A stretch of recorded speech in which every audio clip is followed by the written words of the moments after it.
अल्हम्दुलिल्लाहि वकफ़ा वस्सलाम अला इबादिहि अल्लज़ीना इस्तफ़ा अम्मा बाद फ़अऊज़ु बिल्लाहि मिनश शैतानिर रजीम बिस्मिल्लाहिर रहमानिर रहीम इन्नमा यअमुरु मसाजिदल्लाहि मन आमन बिल्लाहि वल यौमिल आखिर व अक़ामस सलाता व आतज़ ज़कात व लम यख़्श इल्लल्लाह फ़असा उलाइका अन यकूनु मिनल मुहतदीन। वक़ाल नबी सल्लल्लाहु अलैहि वसल्लम मन बना लिल्लाहि मस्जिदन बनल्लाहु लहु बैतन फ़िल जन्नह। वक़ाल नबी सल्लल्लाहु अलैहि वसल्लम खैरुल अमाकिनि मसाजिदुहा व शर्रुल अमाकिनि अस्वाक़ुहा। वक़ाल नबी सल्लल्लाहु अलैहि वसल्लम अहब्बुल बिलादि इलल्लाहि मसाजिदुहा व अबग़दुल बिलादि इलल्लाहि अस्वाक़ुहा औ कमा क़ाल अलैहि सलातु वस्सलाम। मेरे मोहतरम दोस्तों, अज़ीज़ साथियों, इस ज़मीन पर बहुत सारे लोग बसते हैं और बहुत सारे लोगों ने अपनी इबादत गाहें भी बनाई हुई हैं। गैर मुस्लिमों ने भी अपनी इबादत गाहें बनाई हुई हैं और यहूदियों ने, ईसाइयों ने और क्रिश्चियन सब ने अपनी इबादत गाहें बनाई हुई हैं। इसी तरह मुसलमानों ने भी अपनी इबादत गाहें बनाई हुई हैं जिनको मस्जिद कहते हैं। लेकिन अल्लाह तबारक व तआला को जो इस ज़मीन पर पसंद है वो हमारे घर पसंद नहीं है, बिल्डिंगें पसंद नहीं है, ज़मीन और जायदाद पसंद नहीं है। यानी किसी आदमी के पास 100 एकड़ ज़मीन है तो इन्हें पसंद है, नहीं। अल्लाह तबारक व तआला को अगर पसंद है तो इस ज़मीन पर मस्जिदें अल्लाह तबारक व तआला को पसंद है और उसके बाद जो लोग मस्जिदों को आबाद करते हैं वो लोग अल्लाह को पसंद है। बस दो ही लोग अल्लाह ताला को पसंद है। किस तरह कि एक यहूदी आप सल्लल्लाहु अलैहि वसल्लम के पास आए और उस यहूदी ने कहा कि या रसूलल्लाह, आप ये बताएं कि अल्लाह तबारक व तआला को इस ज़मीन पर क्या पसंद है। तो हुज़ूर ने फरमाया कि मुझे मालूम नहीं। तो उसने कहा कि आप कैसे नबी, आपको नहीं मालूम। तो हुज़ूर सल्लल्लाहु अलैहि वसल्लम ने फरमाया कि वो मुझे नहीं मालूम, लेकिन जब मेरे पास जिब्राईल अलैहिस्सलाम आएंगे तो मैं उनसे पूछ कर बताऊँगा। तो जिब्राईल अलैहिस्सलाम आ गए तो नबी करीम सल्लल्लाहु अलैहि वसल्लम ने पूछा कि जिब्राईल के इस ज़मीन पर अल्लाह ताला को कौन सी जगह पसंद है। तो उन्होंने कहा कि या रसूलल्लाह, मुझे भी नहीं मालूम, मुझे भी नहीं मालूम, लेकिन मैं अल्लाह से पूछ कर बताऊँगा। तो जिब्राईल अलैहिस्सलाम अल्लाह तबारक व तआला के पास गए तो अल्लाह ताला से पूछ कर आ गए। तो हुज़ूर ने फिर पूछा कि पूछ कर आ गए। उन्होंने कहा कि या रसूलल्लाह, पूछ कर आ गया मैं। तो फरमाया कि बताओ कि कौन सी जगह पसंद है। तो जिब्राईल अलैहिस्सलाम फरमाया कि पहले ये सुनो आप कि आज अल्लाह तबारक व तआला से जब मैंने ये सवाल किया तो जितना करीब आज मैं अल्लाह तबारक व तआला के हुआ, कभी भी इतना करीब नहीं हुआ। आज मैं सबसे ज़्यादा करीब हुआ। पूछा क्या? सिर्फ ये कि कौन सी जगह पसंद है, बस। अब ये जगह पूछने के ऊपर अल्लाह तबारक व तआला ने जिब्राईल अलैहिस्सलाम को इतना करीब किया कि कभी आज से पहले इतने करीब नहीं हुए। तो अब इस बात से समझ जाना चाहिए कि अल्लाह तबारक व तआला को बहुत ज़्यादा जो पसंद है, इसलिए पसंद है कि अल्लाह तबारक व तआला कुछ चाह रहे हैं। तो फरमाया कि मैं बहुत करीब हुआ, इतना करीब हुआ कि आज से पहले कभी भी इतना करीब नहीं हुआ। तो अल्लाह ताला से मैंने पूछा तो अल्लाह तबारक व तआला ने ये एक हदीस है, हदीस कुदसी, यानी एक हदीस होती है, कुरान होती है। हदीस कुदसी वो है जो अल्लाह तबारक व तआला इरशाद फरमा रहे हैं कि लेकिन वो कुरान में नहीं है। इतना फ़र्क है, वो आयत कुरान में नहीं है, वो हदीस, उसको हदीस कुदसी बोलते हैं। तो उस वक्त ये हदीस कुदसी उतरी और अल्लाह तबारक व तआला ने फरमाया अहब्बुल बिलादि इलल्लाहि मसाजिदुहा व अबग़ज़ुल बिलादि इलल्लाहि अस्वाक़ुहा, कि मुझे जो इस ज़मीन पर सबसे ज़्यादा पसंद जो जगह है वो मस्जिदों की जगह पसंद है। मस्जिदों की जगह मुझे सबसे ज़्यादा पसंद है।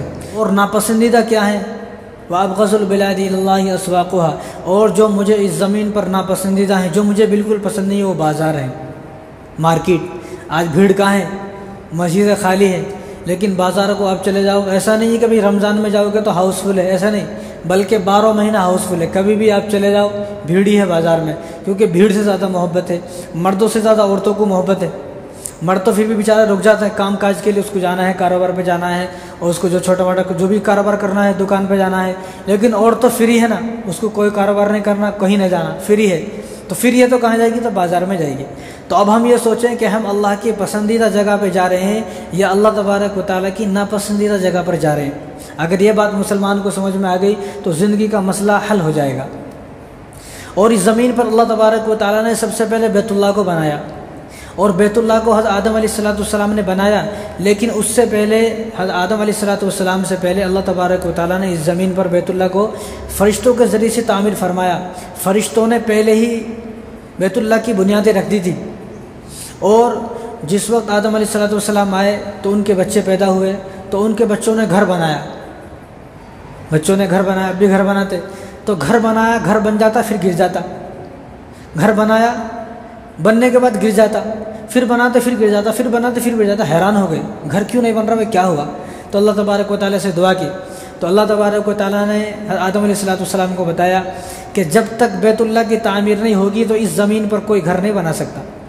पहले बैतुल्लाह की तामीर करो फिर घर बनेंगे। घर टिकता नहीं था, बना दिया तो गिर जाता था। तो आदम अलैहिस्सलाम ने घर को बनाया, वो बैतुल्लाह को बनाया। बैतुल्लाह के बनाने के बाद घर उन्होंने बनाना शुरू किया तो घर टिक गए। आज भी अगर बैतुल्लाह नहीं रहेगा तो घर सब गिर जाएंगे। जब क़यामत आएगी तो बैतुल्लाह को तो उठा लिया जाएगा और सब चीज़ दरहम भरम हो जाएगी, तो उसके बाद घर भी खुद ब खुद टूट जाएंगे, ख़त्म हो जाएगा चट्टल मैदान। अगर मैदान घर मौजूद होंगे, घर रहेंगे, तो मैदान हशर कहाँ कायम होगा। मैदान हशर कायम होगा सऊदी अरब के अंदर जहाँ मक्का है, यहाँ पर मैदान हशर कायम होगा और बैतुल्लाह को उठा लिया जाएगा। और हुज़ूर सल्लल्लाहु अलैहि वसल्लम ने इरशाद फरमाया कि क़यामत के करीब सारी चीज़ें टूट जाएंगी, फ़ना हो जाएगी, कुल्लु मन अलैहा फ़ान, हर चीज़ ख़त्म। लेकिन जो अभी हम मस्जिद में बैठे हुए हैं, ये मस्जिद का टुकड़ा है और बैतुल्लाह शरीफ, इन सब को अल्लाह तबारक व तआला ऐसे ही उठा लेंगे और जन्नत में इसको जगह देंगे। ये जन्नत का हिस्सा है।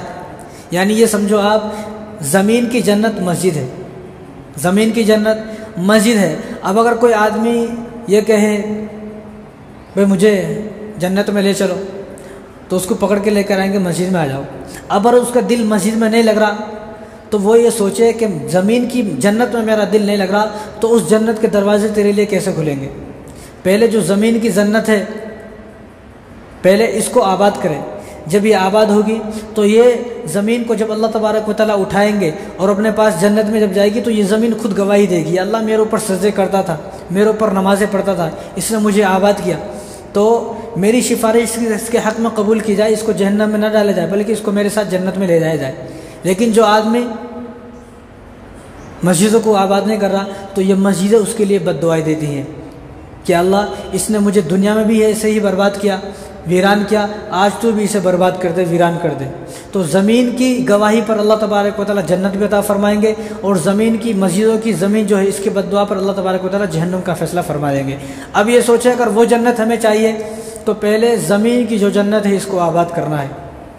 तो यहूदी ने आप सल्लल्लाहु अलैहि वसल्लम से पूछा कि ज़मीन पर कौन सी जगह पसंद है अल्लाह को, तो हुज़ूर ने फरमाया कि ज़मीन पर अल्लाह तबारक व तआला को मस्जिदें ज़्यादा पसंद हैं। एक मरतबा आप सल्लल्लाहु अलैहि वसल्लम नमाज़ पढ़ा रहे थे और हुज़ूर सल्लल्लाहु अलैहि वसल्लम ने इरशाद फरमाया कि जब तुम जन्नत के बागों से गुज़रो, जन्नत के बागों से जब गुज़रो तो उसमें से खूब फ़ायदा उठाओ, खूब नफ़ा उठाओ, खूब चरो, वहाँ से खूब खाओ। साहबा ने पूछा कि रसूलल्लाह जन्नत के बाग, जन्नत के बाग तो वहाँ हैं, हम लोग वहाँ कैसे जाएंगे वहाँ पर। तो हुज़ूर ने उस वक्त ये फरमाया जन्नत के बाग मस्जिद है, मस्जिद जन्नत के बाग है। तो साहबा ने क्या कि रसूलल्लाह ठीक है जन्नत के बाग मस्जिद है, लेकिन आपने फरमाया कि जब वहाँ से जाओ तो खूब नफ़ा हासिल करो, खूब फ़ायदा उठाओ और वहाँ से खूब चरो, खूब खाओ पियो, इसका क्या मतलब है। तो हुज़ूर सल्लल्लाहु अलैहि वसल्लम ने इरशाद फरमाया कि मस्जिद जन्नत के बाग तो हैं, लेकिन इसका मतलब ये है कि जब मस्जिद के पास से गुज़रो तो ज़रूर नमाज़ पढ़ते हुए जाओ। नमाज का वक्त नहीं है तो 2 रकात नमाज नफिल पढ़ के जाओ, उसका भी वक्त नहीं है तो कुरान पढ़ कर जाओ। जब मस्जिद में आओ तो खूब इबादत करो। यानी एक आदमी जब बाग में जाता है तो सोचता है कि मैं बाग में, जो आम का सीज़न है, अब आम के अगर बाग में कोई चला गया तो क्या सोचता मैं 4, 5, 10, 15 आम खा के भी जाऊँ और लेके भी जाऊँ। लेकिन इसी तरह मस्जिद जो है जन्नत के बाग है। तो जब यहाँ आए तो आदमी ये सोचे कि मैं 2-4 पारे पढ़ के भी जाऊँ, 2-4 नफिल जो है एक्स्ट्रा पढ़ के भी जाऊँ और 2-4 तस्बीहात भी पढ़ कर जाऊँ। तो एक मरतबा हुज़ूर सल्लल्लाहु अलैहि वसल्लम नमाज़ पढ़ा रहे थे, तो नमाज़ पढ़ाते पढ़ाते जा नमाज़ पे मुसल्ले पे ठहरे हुए थे तो 2 कदम आगे चले। ये हमारे लिए नहीं, ये हुज़ूर के लिए, हुज़ूर चल सकते, हम चले तो नमाज़ ख़त्म हो जाती। तो 2 कदम आगे चले, फिर वापस पीछे आ गए, नमाज़ को पूरा किया। तो सहाबा ने पूछा कि रसूलल्लाह क्या माजरा है, आप नमाज में आगे चले और फिर पीछे आ गए। तो हुजूर ने फरमाया कि जब मैं नमाज़ पढ़ रहा था तो अल्लाह तबारक व तआला ने जन्नत को मेरे सामने कर दिया, जन्नत को मेरे सामने कर दिया, और जन्नत के फल लटक रहे थे, फल को मैं देख रहा था। तो फल मेरे सामने था, मैं उस फल को देखने चला, तोड़ने चला। तो मैं उस फल को जब तोड़ने वाला था तो उसको छोड़ दिया, वापस पीछे आ गया। तोड़ा क्यों नहीं? तो हुजूर ने फरमाया अगर मैं उस फल को तोड़ लेता, जन्नत के उस फल को तोड़ लेता, तो क़यामत तक तुम लोग उसको खाते रहते, वो फल कम नहीं होता। एक फल जन्नत का कि तुम जब जन्नत के फल को मैं तोड़ लेता तो तुम उसको क़यामत तक खाते रहते, लेकिन वो फल कम नहीं होता। क्यों? क्योंकि वो खाते फिर आ जाता, खाते फिर आ जाता। अब मसलन अनार है, अनार के दाने निकाले फिर आ गए, निकाले फिर आ गए। तो हुजूर ने फरमाया वो जन्नत जो है, जो जन्नत का जो फल है वो क़यामत तक कभी ख़त्म नहीं होता। तो मैंने इस डर से कहीं ऐसा ना हो कि इसके ऊपर फितने फसाद हों, लड़ाइयाँ हों, इसलिए मैंने उसको तोड़ा नहीं, इसको हम जन्नत में जाकर ही खाएँगे। तो जन्नत का ये फल है। तो हुजूर ने फरमाया कि जब जन्नत के बागों से गुजरो तो खूब चलो। क्या मतलब? तो हुजूर ने फरमाया कि वहाँ जाकर आदमी सुबहानल्लाह वल्हम्दुलिल्लाह वला इलाहा, तीसरा कलमा जो है इसको पढ़े। इसका पढ़ने से क्या होता है? हुजूर ने फरमाया कि जो आदमी इसको एक मरतबा पढ़ता है तो उसके लिए जन्नत में एक दरख्त लगा दिया जाता है। यानी जन्नत का दरख्त की कीमत कितनी है देखो, कि एक फल अगर तोड़ लिया तो क़यामत तक ख़त्म नहीं होगा, लेकिन पूरा दरख्त ही अगर लग जाए तो एक मरतबा जो आदमी तीसरा कलमा पढ़ता है सुबहानल्लाह वल्हम्दुलिल्लाह वला इलाहा इल्लल्लाह वल्लाहु अकबर, तो एक मरतबा, मैंने 2 मरतबा पढ़ा तो दो दरख्त लग गए। तो जो आदमी जितने मरतबा पढ़ेगा उतने ही उसके लिए दरख्त लग जाएंगे। तो हम में से हर आदमी ये कोशिश करे। तो अल्लाह तबारक व तआला को सबसे ज़्यादा जो पसंद है वो मस्जिदें पसंद है, और आज हमारी मस्जिदें वीरान है, आज हमारी मस्जिद वीरान है। और उलमा फरमाते हैं जब मुसलमानों के पास इजाज़त हो कि वो मस्जिदें खुली हो और मस्जिदों में नमाज़ पढ़ने की इजाज़त हो, नमाज़ पढ़ सकते हो, फिर भी ना पढ़ें। मस्जिदें खुली हुई हैं, रोकने वाला कोई भी नहीं है, टोकने वाला कुछ भी नहीं है, पकड़ने वाला नहीं है, दुश्मन नहीं है, कोई भी नहीं है, कोई मना नहीं कर रहे, लेकिन फिर भी नमाज ना पढ़े, पढ़ सकते हैं फिर भी ना पढ़े। तो उलमा ने फरमाया कि फिर अल्लाह तबारक व तआला मस्जिदों के दरवाज़ों को बंद कर देते हैं, मस्जिदों में इबादत की तौफीक छीन लेते हैं। मस्जिदों के दरवाजे बंद हो जाते हैं जब दुश्मनों के दिल में अल्लाह तबारक व तआला इस बात को डालते हैं, वो मस्जिदों पर कब्ज़ा करते हैं। जैसा कि आप मस्जिदों के ऊपर चल रहा है, आप सबको मालूम है आज मस्जिदों के ऊपर क्या झगड़ा चल रहा है। ज्ञानवापी की मस्जिद जो है, आज गैर मुस्लिम वहाँ पूजा करने को तैयार है, खाली मंदिर पड़ी हुई है, वहाँ पूजा नहीं कर रहा, वो खाली मंदिर है, लेकिन मस्जिद में पूजा करना है। कई बार तो मस्जिद मुसलमानों ने आबाद नहीं की। जब मस्जिद को मुसलमान आबाद नहीं करेगा तो गैर मुस्लिम ऐसे ही हमारी मस्जिदों पर कब्ज़ा करेंगे। ऐसे ही मस्जिदों को सबसे पहले आबाद करने की फ़िक्र करें। तो आबाद करने की हदीसें क्या हैं मैं आपको बताऊंगा। तो उससे पहले अल्लाह तबारक व तआला ने जब अगर किसी को इतना माल दिया है कि वो मस्जिद बना सकता है तो मस्जिद की तामीर करे। अब किसी के पास इतना माल नहीं है, गरीब है, कोई आदमी गरीब है तो क्या करे? तो हुजूर ने फरमाया कोई आदमी क्या तुम मस्जिद बनाओ चाहे एक घोंसले की बराबर ही क्यों ना हो। घोंसले की बराबर कैसा मस्जिद बनाएगा आदमी? तो हुजूर ने फरमाया कि कहीं कोई मस्जिद तामीर हो रही है तो उसमें एक ईंट रख दे, लाकर एक कट्टा सीमेंट दे दे, थोड़ा सा, अगर उतना भी इस्तेताद आदमी के पास नहीं है, कुछ दे सकता है, तो मस्जिद में लगकर काम करे। क्योंकि सबसे पहले इस ज़मीन पर बैतुल्लाह शरीफ की तामीर हुई, उसके बाद मस्जिद अक़सा की तामीर हुई। बैतुल मक़दिस जो मस्जिद अक़सा है दूसरे नंबर की मस्जिद है, उसकी तामीर हुई। उसके बाद जो तीसरे नंबर की मस्जिद है वो मस्जिद क़ुबा है। चौथे नंबर की मस्जिद मस्जिद नबवी है। हम लोग क्या सोचते तीसरे नंबर की मस्जिद नबवी है ना, मैं आपको बताऊंगा। हुजूर सल्लल्लाहु अलैहि वसल्लम मक्के से हिजरत करके मदीना जा रहे थे। तो जब मक्के से हिजरत करके जा रहे थे तो रास्ते में कई जगह रुके, तो आप थक गए थे। तो मदीने से ज़र्रा पहले, थोड़ा पहले, मदीने से 15-20 किलोमीटर शायद, जो लोग गए हैं उनको मालूम है, मुझे ज़्यादा मालूम नहीं है। तो थोड़ा पहले एक बस्ती है मस्जिद क़ुबा। तो हुजूर सल्लल्लाहु अलैहि वसल्लम जब जा रहे थे तो मस्जिद क़ुबा वालों ने, जो क़ुबा बस्ती है, उन्होंने रोका कि आप सल्लल्लाहु अलैहि वसल्लम हमारे पास रुक जाएं, आप हार गए हैं, थक गए हैं, यहाँ ज़रा आराम करें चंद दिन, उसके बाद आप जा रहे हैं वहाँ पर, तो आप चले जाएँ मदीना को, जहाँ ज़रा रुक जाए। तो हुजूर सल्लल्लाहु अलैहि वसल्लम वहाँ पर 14 दिन रुके। कितने दिन? 14 दिन। लेकिन हुजूर को मालूम था कि मुझे तो आगे जाना है, तो यहाँ मस्जिद बनाने की क्या ज़रूरत थी। तो यहाँ पर आप सल्लल्लाहु अलैहि वसल्लम ने मस्जिद बनाई। उस मस्जिद को मस्जिद क़ुबा बोलते हैं, मस्जिद क़ुबा। उस मस्जिद की फजीलत क्या है? पहले आप ये सुनो कि बैतुल्लाह शरीफ में जो लोग हज को जा रहे हैं उनकी किस्मतें खुल गई। अब इंशाल्लाह आने वाले जुमे के उसके बाद मैं हज के बारे में बताऊंगा। तो जो आदमी बैतुल्लाह शरीफ में जाए और बैतुल्लाह शरीफ में सिर्फ 1 रकात पढ़े तो उसको 1 लाख रकात नमाज़ पढ़ने का सवाब है। 1 लाख रकात नमाज़ पढ़ने का सवाब है। अगर कोई आदमी वहाँ पर 1 आयत पढ़े, मान लो किसी ने 1 कुरान पढ़ दिया, जो हाफिज़ कुरान है उसके लिए तो आसान है, पढ़ सकता है। जो हाफिज़ कुरान नहीं है वो सूरह यासीन पढ़े, तो सूरह यासीन पढ़ने का भी एक यासीन पढ़ेगा तो 10 लाख का सवाब है। तो जो आदमी बैतुल्लाह शरीफ गया और बैतुल्लाह शरीफ में सिर्फ 1 रकात पढ़े तो उसको 1 लाख नमाज का सवाब है, और 1 कुरान पढ़ेगा तो उसको 1 लाख कुरान का सवाब है। 1 मरतबा सुबहान अल्लाह कहेगा तो उसको 1 लाख सुबहान अल्लाह कहने का सवाब है। अगर किसी को 1 रुपया सदका देगा तो 1 लाख, 100 रुपये किसी को दे दिए तो वो तो अरबपति बन जाएगा। तो ये अब उसके बाद मस्जिद नबवी है। मस्जिद नबवी में जो आदमी नमाज़ पढ़ेगा तो उसको 50,000 नमाज का सवाब है। उसके बाद मस्जिद अक्सा है, तामीर तो इस हिसाब से हुई लेकिन फजीलत इसकी ज़्यादा है, क्यों? यहाँ पर हुजूर है।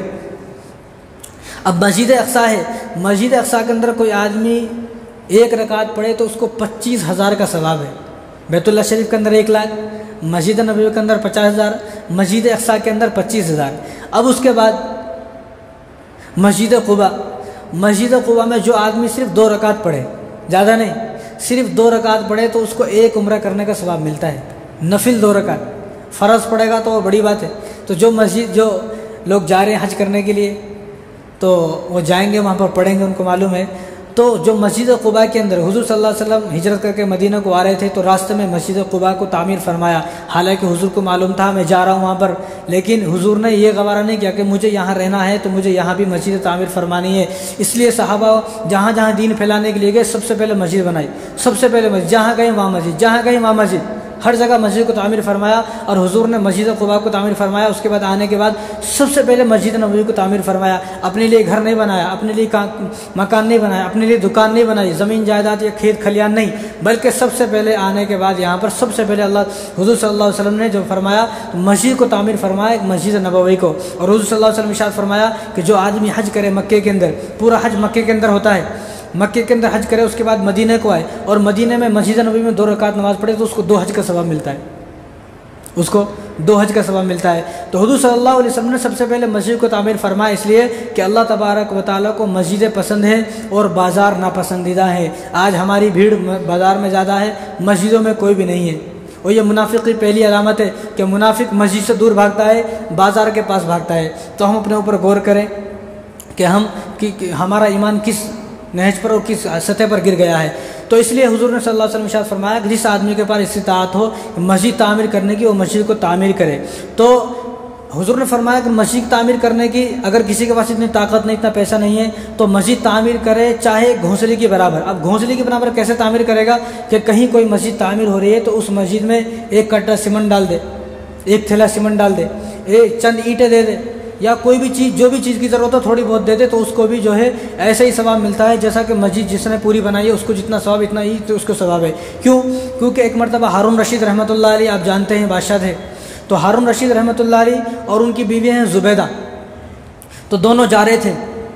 तो रास्ते में बहलुल दाना एक उस वक्त के बड़े वली थे, बुज़ुर्ग थे, तो वो मिट्टी के मस्जिद बना रहे थे, मिट्टी की मस्जिद बना रहे थे, रास्ते में बैठे हुए थे, मिट्टी की मस्जिद बना रहे, मजलूब आदमी थे, वली आदमी थे। तो ज़ुबैदा ने उनसे पूछा कि बाबा क्या बना रहे हो आप? उन्होंने कहा कि मैं जन्नत के महल बना रहा हूँ, जन्नत के महल तामीर कर रहा हूँ। उनका कीमत क्या है?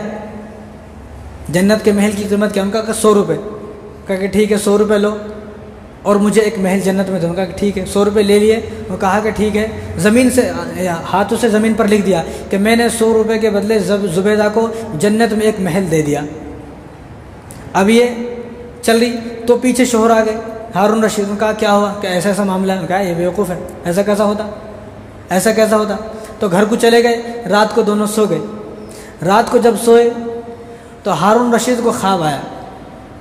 ख्वाब आया तो जन्नत में है, जन्नत में एक बड़ा आलीशान महल है, जन्नत में एक बड़ा आलीशान महल है और उस महल पर उनकी बीवी का नाम लिखा हुआ है। तो वो उस महल में जब अंदर गए तो फरिश्तों ने रोक लिया, आप अंदर नहीं जा सकते। क्यों? मेरी बीवी का महल है ना। उन्होंने कहा कि नहीं, ये बीवी का है लेकिन यहाँ नहीं, वहाँ है, लेकिन यहाँ बीवी ने इसको ख़रीदा है, तो जिसने इसकी कीमत को अदा किया ये महल उसका है, वो जाएगा, कोई दूसरा नहीं जाएगा। कहा किस तरह? तो उन्होंने फरिश्तों ने मामला बताया कि इन्होंने कल ही इस महल को ख़रीदा है। जब इन्होंने इस महल को ख़रीदा है तो अल्लाह तबारक व तआला ने जो है वो महल के बदले में जन्नत में एक महल बना दिया। अब सुबह में आँख खुली तो हैरान हो गए, भाग कर बहलुल दाना रहमतुल्लाह अलैह के पास गए। उन्होंने कहा कि जो तुम कीमत मांगते वो कीमत मैं देने को तैयार हूँ, मुझे भी एक महल जन्नत में दे दो। उन्होंने कहा कि नहीं, अब वक्त नहीं है, अब वक्त चला गया। वो तो कभी कभी वक्त आता है, वक्त ख़त्म हो गया, वक्त नहीं है, वक्त चला गया। तो हमारे पास भी इबादत का वक्त है, कहीं ऐसा ना हो हमारे हाथों से वक्त चला जाए, फिर वक्त नहीं आएगा। तो अब ये मामला हो गया। ये मामला होने के बाद उन्होंने, हारून रशीद रहमतुल्लाह अलैह ने इरादा किया कि मुझे एक मस्जिद तामीर करनी है, क्योंकि मेरी बीवी ने तो ख़रीद लिया है, मैं क्या करूँ। तो मैं क्या करूँगा कि मैं अपनी एक मस्जिद तामीर कराऊँगा। तो ऐलान किया पूरे शहर में कि इस मस्जिद में कोई आदमी पैसा नहीं लगाएगा, सिर्फ मेरी जेब से पैसा लगेगा, मेरी हलाल कमाई का। हुकूमत का पैसा नहीं लगेगा, हार के बादशाह थे वो, कि मेरी बादशाहत का पैसा नहीं लगेगा, बल्कि मैंने जो हलाल से कमाया है, जो मेरी तनख्वाह है, उस तनख्वाह में से मैं मस्जिद बनाऊँगा। तो बहरहाल मस्जिद बना दी, मस्जिद बन गई। जब मस्जिद की तामीर हो गई, रात को ख्वाब आया। रात को जब ख्वाब आया तो जन्नत में है, जन्नत में एक महल बना हुआ है, महल बाजू में उनकी बीवी का है, बाजू में उनका है, एक बाजू में एक और आदमी का है, वहाँ नाम लिखा हुआ है। तो उन्होंने देखा मेरा महल है, ठीक है भाई, अच्छी बात है, मैंने मस्जिद बनाई, क्योंकि हुजूर ने फरमाया कि मम बना लिल्लाहि मस्जिदन बनल्लाहु लहु बैतन फिल जन्नह। जो दुनिया में घर बनाएगा, यानी जो दुनिया में मस्जिद को तामीर करेगा, अल्लाह का घर बनाएगा, अल्लाह उसके लिए जन्नत में एक महल बनाएंगे। अब इन्होंने जन्नत में देखा कि महल बना हुआ है, ठीक है भाई, ये किसका है, ये मेरी बीवी का, ये किसका है, मेरा है, ये किसका है, कि वो आपका पड़ोसी है ना, ये उसका है, उसका। उन्होंने कब मस्जिद बनाया, वो तो मेरा पड़ोसी, मैं जानता हूँ उसको, तो गरीब आदमी है वो तो गरीब मजदूर आदमी है। क्योंकि नहीं, उन्होंने मस्जिद बनाई है, मस्जिद को तामीर किया। उन्हें हैरान हो गए, ये क्या मामला है, मस्जिद इसने कर बनाई, तो गरीब आदमी है, कब बना दिया मस्जिद। सुबह उठे, उसको बुलाया, तू तो गरीब आदमी है, तूने कहा मस्जिद बनाई है, तू तो बता ज़रा। तो उससे पूछा तो उसने बताया कि जो तमन्ना आपकी है ना, आपकी जो तमन्ना थी कि मस्जिद तामीर करूँगा, कि मेरा भी घर महल जो है जन्नत में बने, तो सर मेरी भी तमन्ना थी। तो मेरी तमन्ना तो थी, लेकिन मेरे पास पैसे तो है ही नहीं, मैं क्या करूँ। लेकिन मुझे ये हदीस मालूम है कि आदमी अगर मस्जिद बनाने की ताकत नहीं है तो चिड़िया की घोंसले के बराबर मस्जिद बनाए। क्या मतलब कि मस्जिद में एक ईंट दे दे। तो मैं जब रात हो गई थी, जब तुम मस्जिद तामीर करा रहे थे, तो मैंने दिन में मजदूरी की, उन मजदूरी से जो है थोड़ी बहुत ईंटें खरीदी, 4-5 ईंटें खरीदी, और वो ईंटें खरीद के मैंने रात को आपके जो महल बन रहा था, वो मस्जिद बन रही थी, उन मस्जिदों की ईंटों में अपनी ईंटों को मिला दिया। तो अल्लाह तबारक व तआला ने चंद ईंटों की बिना पर, हारून रशीद कितना बड़ा बादशाह, मस्जिद को तामीर फरमाया, तो चंद ईंटें मिलाने की बिना पर अल्लाह तबारक व तआला ने इनको भी जन्नत में महल बना दिया। तो अब हम कोशिश ये करें, कहीं मस्जिद बन रही है तो उन मस्जिद वालों को हकारत की निगाह से ना देखें, बल्कि मस्जिदें जैसे हम देखते हैं आसमान में सितारे चमकते हैं, तो इसी तरह मस्जिदें भी चमकती हैं। जब आसमान से फरिश्ते देखते हैं तो मस्जिदें भी इसी तरह चमकती हैं, और जब मस्जिदों को आबाद करते हैं उनके घर भी ऐसे चमकते हैं, वो लोग भी ऐसे चमकते हैं। तो मस्जिद इसी तरह चमकती है। तो जितनी ज़्यादा तारे होंगे उतनी ज़्यादा रोशनी होगी। तो ज़मीन पर भी जितनी ज़्यादा मस्जिदें होंगी, अल्लाह तबारक व तआला की रहमत उतनी ज़्यादा बरसेंगी। तो चंद ईंटें की बिना पर अल्लाह तबारक व तआला उनके लिए जो है जन्नत में महल बनाया। तो अब हमारी तमन्ना भी ये होनी चाहिए कि हम अपना घर मस्जिद के करीब बनाएं, हम मस्जिद के करीब रहें। ऐसा ना हो कि मस्जिद से दूर। आज मुसलमान ये सोचता है कि मस्जिद से दूर रहूँ, जिस आदमी को देखो मस्जिद से दूर जाता है, मस्जिद दूर। और उलमा ने फरमाया कि जो आदमी मस्जिद के करीब रहता है, मस्जिद के पास घर बनाता है, उसको 5 इनाम मिलते हैं। कितने इनाम? 5 इनाम मिलते हैं। याद रहेंगे ना इंशाल्लाह आपको। तो इरादा, हमारे को रिश्तेदार मस्जिद से दूर रहते हैं, उनको बोले भाई ये इनाम मिलते हैं, मस्जिद के करीब रहो। मस्जिद के करीब का मतलब ये नहीं कि मस्जिद की दीवार के अड़ा के अपना घर बनाए। मस्जिद के करीब का मतलब ये है कि जहाँ तक मस्जिद की अज़ान जाती हो, कि उसके घर तक मस्जिद की आवाज़ आती हो, मस्जिद की अज़ान की आवाज़ आती हो, बस ये मस्जिद का करीब है। हज़रत अब्दुल्लाह इब्न मक्तूम रज़ियल्लाहु ताला अन्हु सहाबी हैं, वो नाबीना हैं, सबको मालूम है वो नाबीना है।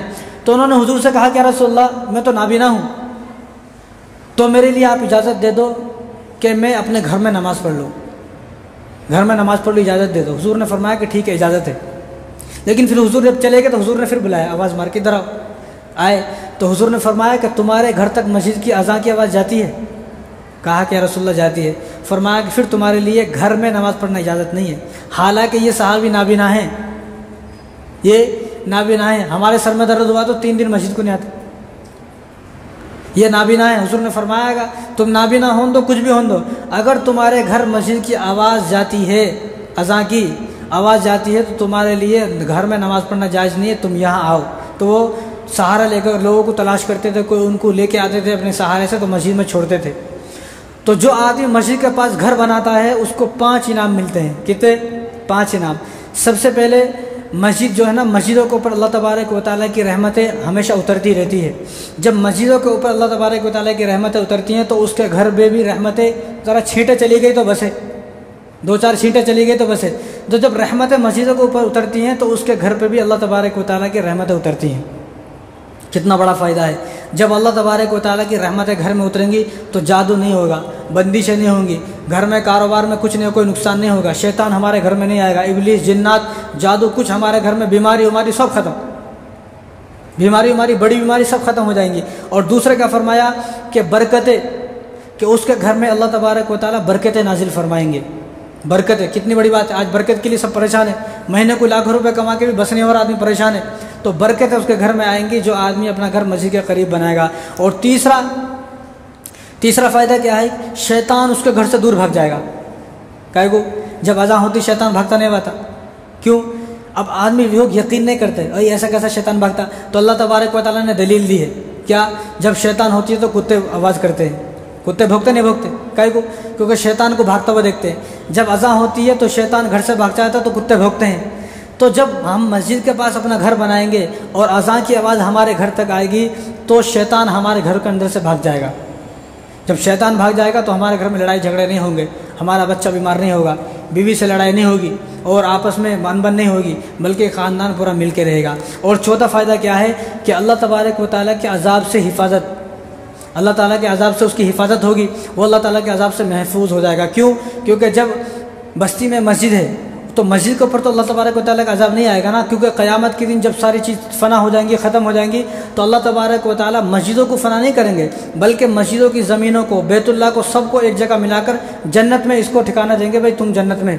वो सारी ज़मीन को अल्लाह तबारक व तआला जन्नत का हिस्सा बना देंगे।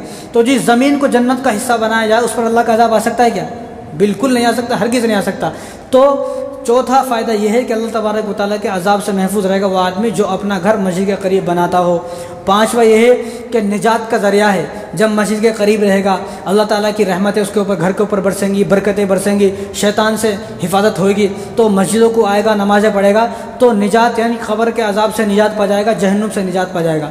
कितने बड़े 5 फ़ायदे मस्जिद के करीब रहने से। लेकिन आज मुसलमान कहाँ रहता? बिल्कुल दूर रहता, वहाँ पर अपार्टमेंट लेके दूर, जहाँ कोई मस्जिद नहीं है, कोई अज़ान की आवाज़ नहीं आती, मर गए तो मालूम नहीं होता। 3 दिन के बाद जब लाश सड़ जाती है, बू आती है, तो पड़ोसी पुलिस वाले को बुला के देखा था कोई मर गया अंदर, बाद में मालूम होता है ना मुसलमान है, मर गया, कोई भी उठाने वाला नहीं है। इसलिए मस्जिद के करीब रहना और मस्जिद के पास रहना, सबसे मिलते जुलते रहना, इसमें खैर है। अगर खैर नहीं होती तो हमारे इस मज़हब में जुमा नहीं होता। जुमे का मकसद यही है कि आपस में लोग मिलते रहें, आपस में एक दूसरे से मुलाकात करें, आपस में एक दूसरे को जो है अपने हालात अहवाल बताएं ताकि मालूम हो। तो कितने ज़्यादा फ़ायदा हैं। तो दुनिया और मस्जिद के जो आदाब हैं, चलिए तो मस्जिद बनाने की बहुत सारी फजीलतें हैं, बताए तो मस्जिद जो है इतना वक्त नहीं है। तो मस्जिद के जो आदाब हैं, हुज़ूर सल्लल्लाहु अलैहि वसल्लम इरशाद फरमाया कि मस्जिद में आदमी प्याज और लहसुन खा करना है, कच्चा प्याज, कच्ची लहसुन खा करना है मस्जिद में, क्योंकि अगर मस्जिद में उसके बदबू हो जाएगी मुंह के अंदर, जब उसके मुंह के अंदर बदबू हो जाएगी तो मस्जिद में आसपास वाले लोग परेशान होंगे। लोग परेशान हो या ना हो, लेकिन फ़रिश्ते ज़रूर परेशान होंगे, क्योंकि फ़रिश्ते हमारे पास नमाज़ पढ़ते हैं, हमारे साथ नमाज़ पढ़ते हैं। तो फ़रिश्तों को तकलीफ़ होगी, इंसानों को तकलीफ़ होगी, सबको तकलीफ़ होगी। तो हुजूर ने सबको तकलीफ़ों से बचाने के लिए फरमाया कि प्याज खाकर, लहसुन खाकर, ऐसी बदबूदार चीज़ खाकर ना आए, अगर खाई तो मिसवाक करें। मिसवाक के भी बहुत सारे फ़ज़ाइल हैं, कभी मैं इंशाअल्लाह बताऊँगा। और फरमाया कि मस्जिद में आकर आदमी दुनिया की बातें ना करें, चीखे ना, चिल्लाए ना। अल्लाह तबारक व तआला को वो आदमी बहुत ज़्यादा नापसंदीदा है जो आदमी मस्जिद में भी चीख रहा चिल्ला रहा है। मस्जिद में दुनिया की बातें करना मना है, दुनिया की। और जो आदमी मस्जिद में बैठ कर कारोबार कर रहा है फ़ोन पे, यहाँ ले लो, वहाँ दे दो, इतने हो गए, कितने हो गए, पैसे कितने हो, कितने देने का है, कारोबार कर रहा, तो हुजूर ने फरमाया कि इस आदमी पर लानत है। यह आदमी लानत का मुस्तहिक है जो आदमी मस्जिद में कारोबार करे। और हुजूर ने फरमाया कि आदमी मस्जिद में जब आए तो बीड़ी सिगरेट पी करना है। बीड़ी सिगरेट पीने वाला आदमी अच्छे से मिसवाक ब्रश करके आए ताकि उसकी मुंह की बदबू ख़त्म हो जाए। ऐसा ना हो कि बीड़ी सिगरेट पी कर नमाज़ पढ़ रहा है और डकारे ले रहे, इधर वाले भी परेशान, इधर वाले भी परेशान। ये मस्जिद के आदाब है। और मस्जिद में आदमी जब आए तो अपने फ़ोन की आवाज़ को साइलेंट कर कर आए। गाना सुनना तो वैसे ही हराम है, लेकिन हमारा नौजवान गाने सुनने को सुकून समझता, गाना जब तक नहीं सुनता इसको मज़ा नहीं आता। दुकान पे कारोबार कर रहे तो गाने चल रहे, सफ़र कर रहा है तो गाने चल रहे, कार में जा रहा है तो गाने चल रहे हैं, बाइक पे जा रहा है तो एयरफोन लगा गाने चल रहे हैं। तो फरमाया कोई आदमी जो है मस्जिद में गाने बजाना का एक फ़ोन, उस वक्त तो फ़ोन नहीं थे लेकिन फिर भी हुजूर ने मना फरमाया कि मस्जिद में गाना बजाना सख्त हराम है। गाना तो वैसे ही हराम है कि मस्जिद में तो और भी ज़्यादा नाजायज़ हराम है। तो अपने पहली बात तो मुसलमान की रिंगटोन गाने की होनी नहीं चाहिए। ये मुसलमान थोड़ी मुनाफिक है क्योंकि इसको वो पसंद है, मुसलमान को ये पसंद नहीं बल्कि वो पसंद है गाने सुनने। तो ये मस्जिद के आदाब के ख़िलाफ़ है क्योंकि आदमी मस्जिद में इस हाल में आए कि उसकी फ़ोन की रिंगटोन बजे और मस्जिद के आदमी ताल्लुक़ हो। जो आदमी मस्जिद से अपना ताल्लुक़ ख़ास बनाता है तो हुज़ूर ने फरमाया अल्लाह तबारक व तआला उसको बुरी मौत से हिफाजत फरमाते हैं। बुरी मौत यानी एक्सीडेंट से हिफाजत, हादसों से हिफाजत, कहीं भी गया अचानक मर गया, अचानक ऐसी कोई बड़ी बीमारी हुई कि जिस बीमारी में उसका बदन पूरा सड़ गया, तो फरमाया कि ऐसी जो बुरी मौत है अल्लाह तबारक व तआला बुरी मौत से भी उस आदमी की हिफाजत फरमाते हैं जो आदमी जिसका ताल्लुक़ मस्जिद से है। और कम से कम हर मुसलमान का मस्जिद से इतना ताल्लुक़ तो होना चाहिए कि एक फ़ैन चलाने के लिए सारी बटन ऑन ना करनी पड़े। आज हमारा इतना ताल्लुक़ नहीं है। अगर किसी को बोलो ये फ़ैन चलाओ, खट खट खट खट खट खट खट खट खट 50 बटन है पूरी चलाता हूँ नहीं, जब उसको एक आखिर में बटन मिलती है। यानी मस्जिद से इतना कमज़ोर ताल्लुक़ है। हमारे घर में कैसा ताल्लुक़ है, कौन सा फ़ैन है सब मालूम है, बिना देखे भी दबा देता है फ़ैन की ये बटन है। लेकिन मस्जिद से इतना भी ताल्लुक़ नहीं है हमारा कि एक फ़ैन की बटन ऑन करने के लिए पूरी मस्जिद के बटन ऑन करनी पड़ती है। जब एक मस्जिद की बटन जो है एक फ़ैन ऑन होता है, ये ताल्लुक़ है हमारा। तो मस्जिद से जब ताल्लुक़ होगा तो अल्लाह तबारक व तआला बुरी मौत से हिफाजत फरमाएंगे। आज हमारा ताल्लुक़ मस्जिद से टूटा है तो आज हमारी मस्जिदों पर वार हो रहे हैं, मस्जिदों पर कब्ज़े हो रहे हैं, नहीं हो रहे कब्ज़े। आप सबको मालूम है क्या हो रहा है। तो ऐसी सरकार के बारे में बद्दुआ करें कि ऐसी सरकार को अल्लाह तबारक व तआला हलाक को बर्बाद फरमाए। ऐसी सरकार पर अल्लाह तबारक व तआला जो है अपना कहर और अज़ाब नाजिल फरमाए। ऐसी सरकार पर जो सरकार खाली मंदिरों पर पूजा नहीं करना, खाली मंदिर पड़े उन पर पूजा नहीं करना, लेकिन मस्जिद को ज़बरदस्ती कब्जा कर इस पर पूजा करने का है। क्या को लड़ाई बढ़ानी है ना, किसी तरह लड़ाई होना, लड़ाई को बढ़ाना है। तो मुसलमान के बारे में जिसने सोचा मैं इसको ख़त्म कर दूंगा वो खुद ख़त्म हो गया। हलाकू खान कहाँ है, चंगेज़ खान कहाँ है, उनकी कब्रें कहाँ हैं, किसी को नहीं मालूम। हलाकू खान ने 10 दिन के अंदर 15 लाख मुसलमानों को कत्ल किया, आज किसी को नहीं मालूम। हलाकू खान के बारे में पूरा मैंने बताया तफसील से, मेरी वीडियो मौजूद है, देख सकते हैं आप। तो हलाकू खान के बारे में आज तक किसी को पता नहीं है, उसने भी कसम खाई थी। और फ़िरौन से बड़ा एक और जालिम बादशाह है, कभी वक्त आएगा तो मैं उसको बताऊँगा। आप सुनते हैं कि फ़िरौन बड़ा जालिम बादशाह था, फ़िरौन इतना बड़ा जालिम नहीं है। फ़िरौन से बड़ा जालिम बख्त नसर है। फ़िरौन ने नबी को कत्ल किया, नबी की मुखालिफत की, नबी को कत्ल नहीं किया।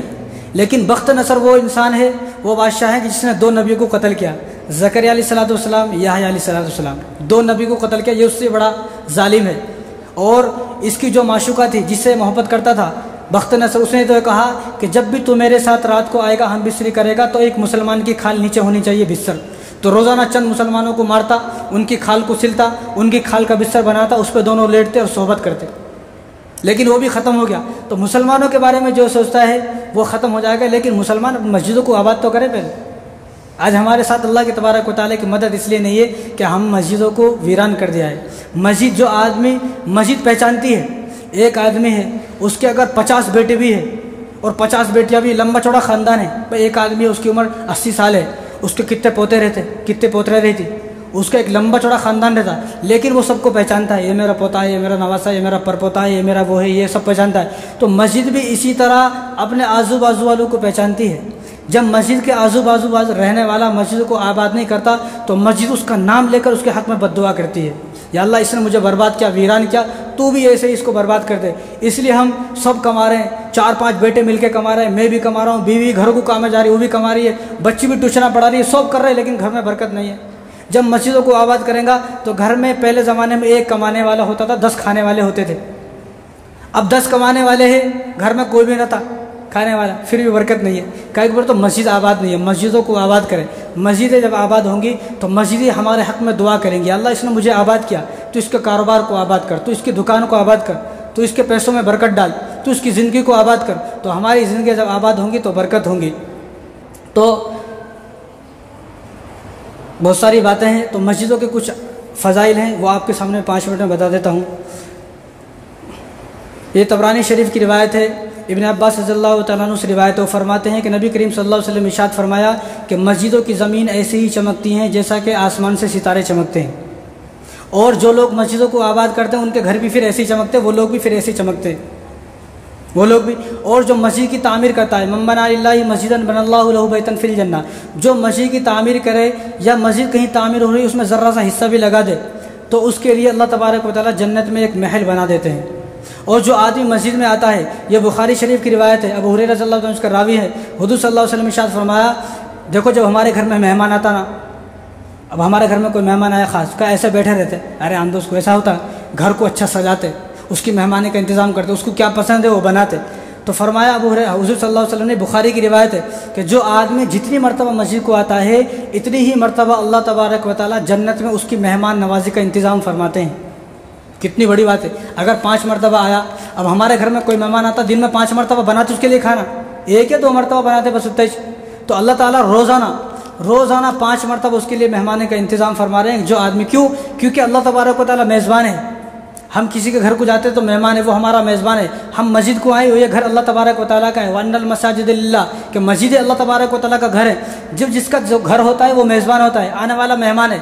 तो हम लोग मेहमान हैं, अल्लाह तबारक व तआला मेज़बान है, तो अल्लाह ताला हमारे लिए मेहमानी का इंतज़ाम फरमाते हैं। और हुज़ूर सल्लल्लाहु अलैहि वसल्लम ने इरशाद फरमाया, ये तबरानी शरीफ की रिवायत है कि जो आदमी मस्जिद में जाए, मस्जिद में सिर्फ गया, मस्जिद में गया तो इसके लिए वही सवाब लिखा जाता है जो एक जिहादी के लिए, मुजाहिद के लिए सवाब लिखा जाता है। मुजाहिद जिहाद में जाना आसान नहीं है, आएगा नहीं आएगा उसके लिए कोई मालूम नहीं, उन्हें जिंदा आएगा नहीं आएगा पलट के, तो उसके लिए भी वही सवाब है।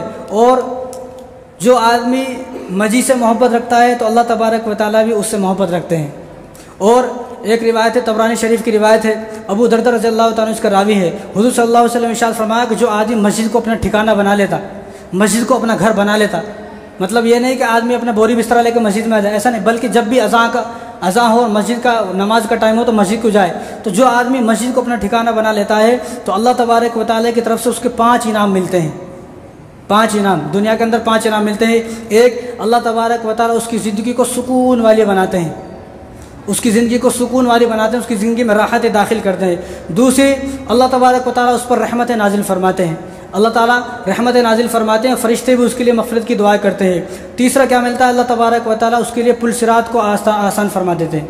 जो पुल सिरात का रास्ता है उसके लिए ऐसा हो जाता है जैसा कि बिजली आटा ऑन करे, फ़ैन आ गया, तो इसी तरह पुल सिरात के रास्ते से बिजली की तरह गुजर जाएगा वो। और चौथा इनाम ये है कि अल्लाह तबारक व तआला ने फरमाया कि मेरी रज़ा उसको नसीब होगी, अल्लाह ताला उससे राज़ी हो जाएंगे। 5वां इनाम यह है कि अल्लाह तबारक व तआला कल क़यामत के दिन उसको बग़ैर हिसाब किताब जन्नत में दाखिल फरमा देंगे, जो मस्जिद को आबाद करेगा। और हुज़ूर सल्लल्लाहु अलैहि वसल्लम ने इरशाद फरमाया, जो आदमी कसरत से मस्जिद को आता हो और उससे कोई गलती हो जाए तो तमाम लोगों को चाहिए कि उसके ईमानदार होने की गवाही दे। भाई ये आदमी 5 वक्त का नमाज में आता है, हम इसको मालूम है, अगर इससे कोई गलती हो गई तो हम इसकी ज़िम्मेदारी लेते हैं और इसकी तरफ से हम माफ़ी मांगते हैं, इसकी ईमानदार होने की गवाही दे। और हुज़ूर सल्लल्लाहु अलैहि वसल्लम ने इरशाद फरमाया, जो आदमी मस्जिद में जाए सिर्फ, तो इसके लिए भी वही सवाब है जो एक हाजी एहराम बांधकर हज को जाता है। कितने पैसे लगाकर आदमी हज को जाता है, कितनी मेहनत और मुशक्क़त, तो हुज़ूर ने फरमाया कि जो आदमी एहराम बांधकर हज करने जाए तो इसके लिए भी वही सवाब है जो एक हाजी के लिए सवाब है, जो एक हाजी को सवाब है वही इसके लिए सवाब है। और फरमाया, जिस आदमी का ताल्लुक़ मस्जिद से होता है, अगर वो बीमार हो जाए तो फ़रिश्ते उसको तलाश करते हैं, वो किसी मुसीबत में फंस जाए तो फ़रिश्ते उसकी मुसीबतों को हल करते हैं, फ़रिश्ते उसकी मुसीबतों को हल करते हैं। तो बहुत सारे ये सब मस्जिदों को आदाब हैं, मस्जिदों को हम आए, मस्जिद की आने की इतनी फजीलत है। मस्जिद में जब आएंगे, नमाज़ पढ़ेंगे, कुरान पढ़ेंगे तो एक लंबा चौड़ा एक सवाब मिलेगा, इतना सवाब मिलेगा कि हम उस सवाब को जो है लिख भी नहीं सकते। अल्लाह ताला हम सबको इन बातों पर अमल करने की तौफ़ीक़ अता फ़रमाए। वमा अलैना इल्लल बलाग।